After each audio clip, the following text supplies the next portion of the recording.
Welcome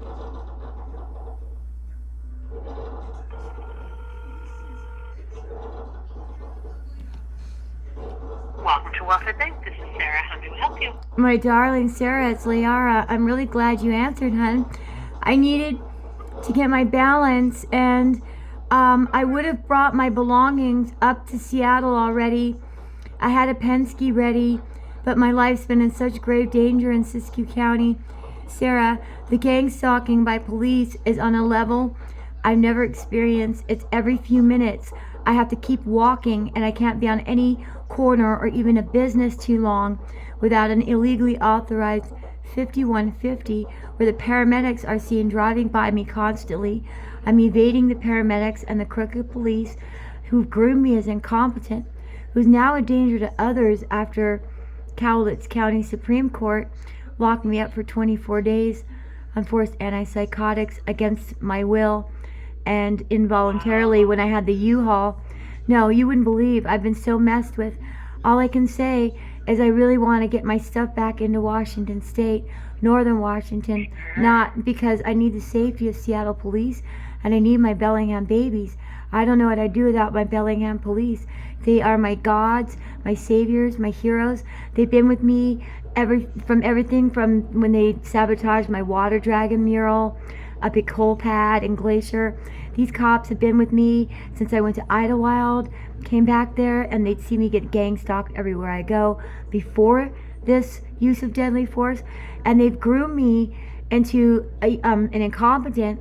It's on my blacklisting 8 years since Mark Hubbard's orchestration of his murders. 10 months prior, they started to brutally blacklist me and expedited me, but I saw the red flags, and I knew Mark was going to be murdered, and they got me out of Orcas Island as they were orchestrating it, and I wouldn't stop, as I told you, going to Park and Rec, fighting for me and Monk to have the damn skate jam, and me and Josh Kolb worked at Buck Park for Park and Rec before I contacted Monk. They wouldn't even let us have it, and he took care of the grounds at Buck Park. So that's why I reached out to Monk. People don't understand that's where it happened, for leverage, to get that okay to celebrate Scott Stamnis' life at that skate park on Orcas Island that, as you know, if I go to, I'll be arrested. But all that aside, can you check my life's in grave danger? Santa Cruz police they're 50 times more aggressive, because when a poor loser loses, they come closer. They have no logic or common sense. Those things been documented by every state I've passed through in the world. And it's Ayuri Palachikov. He was never worth it. I wish I never had anything to do with him, and I wouldn't be in this mess. And I'm going to be honest, it wasn't worth the cauldron, any of that bullshit. He has brought me a lot of trouble. But how is Orcas Island? Well, you know. Is it cold? January. It's wet. Yeah. It's all right. I'd rather be there. Except I don't want Herb Crow there, or the crooked a Fowler. I'm gonna fucking probably you know my vision for Fowler: a butcher. This is it: a chopping block, a butcher blade, some twine, and a hefty bag. I'll tie him up like a fucking ham. That man is very evil. There you go. He's holding a grid of evil there for Herb. Herb passed on. You know why he retired? Because he likes that power. He doesn't want to have a stained reputation on his record. And that man needs to be locked up for murder. You know what else, Sarah? I got to tell you really quick. I was talking to fucking Maria over at Kismet, and she told me, is that the name of the store, right? She told me she came to see me one day when I was down cleaning the beach down there at North Beach, and she wanted to talk to me. She said, I just really need to talk to you about like the drugs on the island. I thought it was really interesting because we were discussing about the fact how Sergeant Herb Crow at the time was involved in smuggling drugs over the border into Canada and into America. And that we were discussing how they come in aircraft, they can come in boat, but there was 3 houses. One was behind these black gates that's in this community, and I don't even know how to get there. It's kind of on the side of Orcas. I rarely go, but you go to the end and then there's these gates and it's kind of money. Supposedly there's a house up there, and there's also a fronted one that's like, you know, bottom of the food chain, where they actually do like blatant drug deals. I think it's so that everyone thinks that's where the drugs go.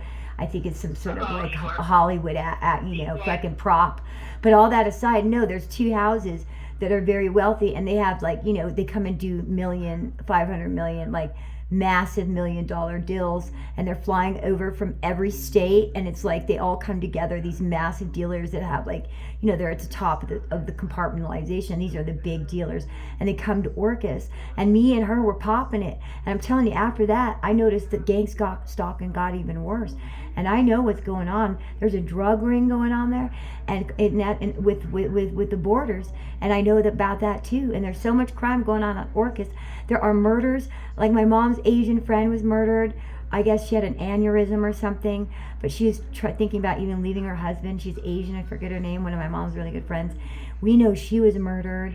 I mean, I got stories. And then when my uncle died there, all his belongings got stolen by the property his trailer was on. He even had an entire storage facility full of stuff, because he worked for like 20 years at the exchange when it first, you know, a long time ago. And that got stolen from us. And it's all these crooked cops are letting all this crime happen.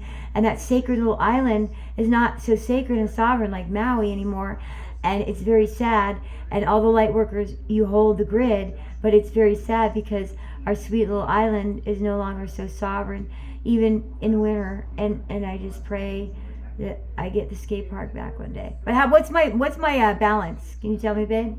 Your balance, you've got an available balance of $616.70. Fantastic. Thank God I have that. All right. So what I'm going to do is try to get a little more money in there if possible, or do something with what I'm doing and get money added. But I'm going to have to do something giant, and it might be that I bring all my stuff over the borders while there's no warrants on me, because these courts are so crazy. I plan to deal with the courts. It's just I don't trust the courts. They're so wacky. Get my stuff over the border, so even if I have to stay in California, I know it's not going to be stolen by police theft in Washington like it was here. They attempted in Clark County to steal my belongings from a U-Haul that the cops took off with when they strapped me to a cot and dragged me to the psych ward. Yeah, and checked me in on 24 days. And then when I got the same truck back, they charged me for a new contract. It was going to be $1,000. I talked them down. I thought, what? No, it's about draining my money. You know how many checks disappeared. But guess what? I had to fight for my Social Security. Thank God I got it. Got this thing in the mail. It's going to be chopped off. And I went in and dealt with it. And somehow God worked, because, you know, all CSA does is stop my checks or rip them off. And I'm on my 10th debit card. Knock on wood. It's not working to get a Greyhound or an Amtrak, you know. So I need another debit already. But I'll wait till I see you in person, because I don't. Just know that I'm going to try to get there, because I have a time frame to spend a couple weeks at least before this court down here, that I'm even going to call and see what I can work out with them even before. And I'm going to call Santa Cruz County that expects me to be there for evading police when it was trespassing in a garden that never happened. So they wouldn't allow me on the Zoom in Santa Cruz County from Redding. So then I got arrested by Redding police for elderly abuse a couple hours later or something after the phone call trying to do the Zoom. Then they alter it to evading police because they wouldn't let me do the Zoom misdemeanor on Zoom, which is allowed, not a felony. You have to go in person. And last time I was in Santa Cruz, I was almost murdered twice by the Santa Cruz police, because that's where this thing is illegally authorized out of that court. This use of deadly force with Siskiyou County. So this is like a big takedown. They're still after me thick as thieves, the FBI. Open investigation, no expiration date, because of Wallace. And I mean, she's stalking me up there with the cauldron. She's been stalking me from fucking Colpad. You know, everywhere I go, she ruins my life. You wouldn't believe on Maui, I'd have 10 grommets run up to me and say to me I was a child predator. This is before Monk's murder. And I go, what? You got it's all over the internet. And they would try to grab my phone. No, this happened on Maui. Grommets, like 10 of them charging me. And I was like, oh my God, like this stuff, like I'd never had this stuff happen until Yuri came in my life. He ain't worth it. I wish I never knew who he was. Right. fuck him. You know what I'm saying? He's a coward at this point. Exactly. I mean, come on, everybody's sick of his ass. Anyway, I love you. His life's in danger, Love you too. but he needs to be more in danger. Okay. All right, bye. Bye. Bye. I have to hang up.